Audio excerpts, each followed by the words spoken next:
प्रभु नहीं है जो किसी को 20 में ले जा रहा है, किसी को 30 में ले जा रहा है, किसी को 40 में ले जा रहा है। नहीं, अगर वो है तो फिर यहां पे वो अपने प्लान को क्यों खराब कर रहा है?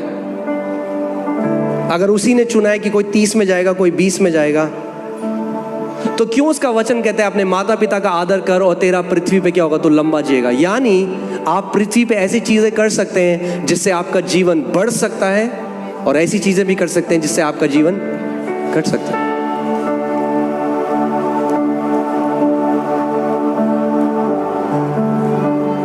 कोई बोलता है आपको पता है आप कितना जिंदा रहोगे? कहना हाँ बिल्कुल पता है, दीर्घायु। पड़ोसी को बोलो दीर्घायु, दीर्घायु। पुराने नियम में एक जगह लिखा है, you will fulfil the number of your days. तू अपने पूरे दिन पृथ्वी पर पूरे करेगा। और ट्यूब लगी हुई ऐसे नहीं जाएंगे हम घर। पड़ोसी को बोलो ऐसे नहीं जाएंगे घर, कि ट्यूब लगी हुई, मशीन लगी हुई, ये नहीं जाएंगे। ऐसे ऐसे नहीं जाएंगे।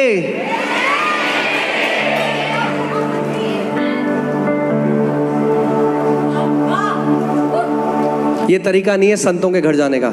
बाइबल कहती है दाऊद ने अपने दिन पूरे किए और आंखें बंद करी और प्रभु की उपस्थिति में था।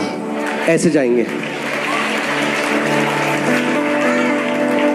अपने बच्चों को बुलाएंगे, उनके सर पे हाथ रखेंगे, उनको आशीष देंगे, आंखें बंद करेंगे और प्रभु यीशु मसीह के सामने अपनी आंख को खोलेंगे।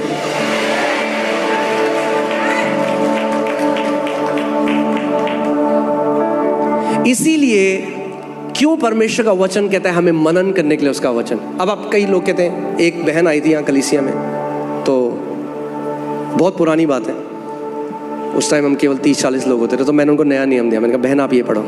तो आई वो मेरे पास अगले हफ्ते, कह रही पास्टर पढ़ लिया, कुछ और दो। मैंने कहा पढ़ लिया आपने पूरा नया नियम? कह रही हाँ पढ़ लिया पूरा, पढ़ लिया। कह रही और कुछ दो। मैंने कहा बहन ये ग्रह शोभा नहीं है, तो परमेश्वर का वचन है। मैंने क्या पढ़ा आपने? कह रही बस पढ़ लिया। मैंने क्या लिखा है मत्ती में? कह रही वो नहीं पता पास्टर जी, बस पढ़ लिया हमने। ऐसे ऐसे नहीं पढ़ना, उसको अपना बनाना है, उस पर मनन करना है। एक एक प्रतिज्ञा में इतनी सामर्थ्य है कि आपकी जनरेशंस को बदल सकती है। एक प्रतिज्ञा, अगर जैसे फिर से उस प्रतिज्ञा पे जाइए, वैसे परमेश्वर का वचन कहता है मैं तुझे दीर्घायु से तृप्त करूंगा। ये प्रतिज्ञा किसने करी?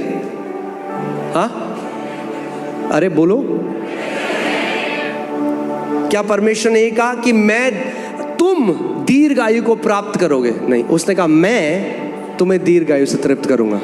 तो किसकी रिस्पॉन्सिबिलिटी है आपको दीर्घायु देना? वो दे रहा है, आपकी रिस्पॉन्सिबिलिटी केवल लेना। कैसे लेते हो आप? जब वो बोल रहा है उसके साथ एक हो जाते हो, ऐसे लेते हो। अगर जो वो कह रहा है आप उस पर विश्वास नहीं कर सकते और उसके साथ एग्री नहीं कर सकते और उसको देख नहीं सकते, तो वो आपके जीवन में पूरा नहीं हो सकता। इसीलिए यीशु ने कहा जो विश्वास नहीं करते दे विल पेरिश। मैं उनको दीर्घायु से तृप्त करूंगा, प्रभु करेगा। So old age is not something that you will achieve, it's something that you receive. दीर्घायु। और ऐसे नहीं ओल्ड होंगे हम भैया। यहाँ पे आंटी है, सुमित की मम्मी है यहाँ पे। आंटी आंटी आंटी एक बार खड़े हो जाइए। Sumit what's her age? Aunty 74। और इनकी गवाही है हमारे पास, आप सुन सकते हैं। जिंदगी भर बीमार रही और अभी कितना टाइम हो गया है, एक गोली भी नहीं खाई।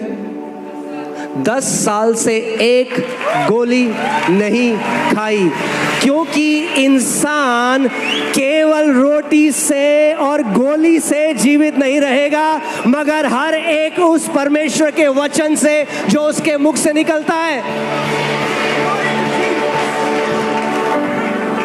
और अगर आप उनकी गवाही सुनेंगे, उनकी बहुत पावरफुल गवाही है। उन्होंने क्या किया, जब वो विश्वास करने लगी कि जब परमेश्वर में वो चंगी हो गई हैं, और जब वही लक्षण आने लगे तो उनको लगा कि लोग अब मेरा क्या बोलेंगे लोग मेरे लिए, क्योंकि उन्होंने सारा ट्रीटमेंट बंद करा दिया अपना। Multiple problems, skin disorder, heart का, ये वो, हड्डियों का रोग, और उन्होंने सारे ट्रीटमेंट बंद करा दिए, परमेश्वर के वचन को थामने लगे। और जब वो सिम्टम वापस आते, वो बार बार परमेश्वर का वचन बोलती। शैतान उनके मन में डालता कि देख अब तेरी जग हंसाई होगी, तेरे सारे रिश्तेदार तेरे पे हंसेंगे क्योंकि तूने सारे ट्रीटमेंट बंद करा दिए। मैं क्या कह रहा हूँ, वो आएगा आपको परखने के लिए। बाइबल कहती है परखने वाला आया, मगर जब यीशु को परखने वाला आया तो यीशु ने कहा लिखा है। जब आपको परखने वाला आएगा तो आपको भी बोलना है लिखा है।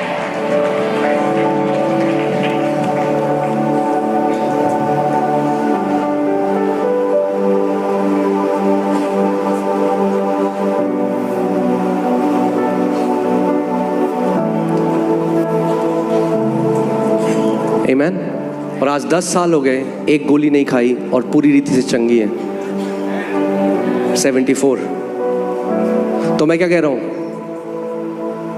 हम लोग, बाइबल कहती है मूसा 120 साल का था और उसकी आंखें कमजोर नहीं थी, ना ही उसका शरीर दुर्बल था। वो माउंटेनियरिंग कर रहा था 120 साल में, पहाड़ पे चढ़ रहा था। कितने लोग ट्रैकिंग करना चाहते हैं 120 साल में?